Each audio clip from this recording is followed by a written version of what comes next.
किए कलाकारो रिहर्सल किए पई हले साईं परफेक्ट थी वही परफेक्ट सुठो सुठो सुठो जय झूलेलाल बेड़ा ई पार जय वीरू हाणे हिक ॻाल्हि ध्यान सां ॿुधो मां थदे के फोन कई आहे सो ॼाण आयो असांखे उन जे साम्हूं बटाकू हणिया आहिनि तव्हां बिल्कुलु चिंता न कयो बटाकू हण में त असां ॿई भड़ो आहियूं छा चवंदोसि जेको तव्हां चओ लख जी लानत अथव पंहिंजो मगज कोन हलाईंदो जेको मां चवां ख़ैर जे मां हिक शइ चवां त तव्हांखे ॿ शयूं चवणियूं आहिनि यानी डबल डबल हाँ साईं ठीकु आहे हाँ साईं हिकु दफ़ो ही बकरो असांजे हथ में अची वञे पोइ मुंहिंजा सभु दुख दूर थी वेंदा ठीकु आहे ठीकु आहे तव्हां सिर्फ़ मुंहिंजो साथ ॾियो बिल्कुल ठीक है हाने दिसो असांजू डबल डबल बटाकू मंजिलें अपनी जगह है रास्ते अपनी जगह जब मम्मी ही साथ ना दे तो थदाराम क्या करे छा थियो थदाराम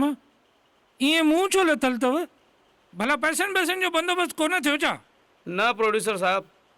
पैसा ॾियण लाइ मम्मी अञा तयारु न थी आहे इएं न कयो सेठ हिकु गोल्डन चांस हथनि मां विञाए छॾींदो असां हिन सीन लाइ हिकु तमामु सुठी लोकेशन ॾिठी आहे बब्बा लोकेशन ॾिठियूं आहिनि साईं हाणे हिकु ताज़ो सीन ठाहियो आहे हीरो हीरोइन जे पासे में वेठो आहे हीरोइन जी उम्र 18 साल हीरो जी उम्र 26 साल चुप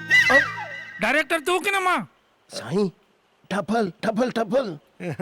छसा उम्र डबल न ॿुधाइणी आहे हीरो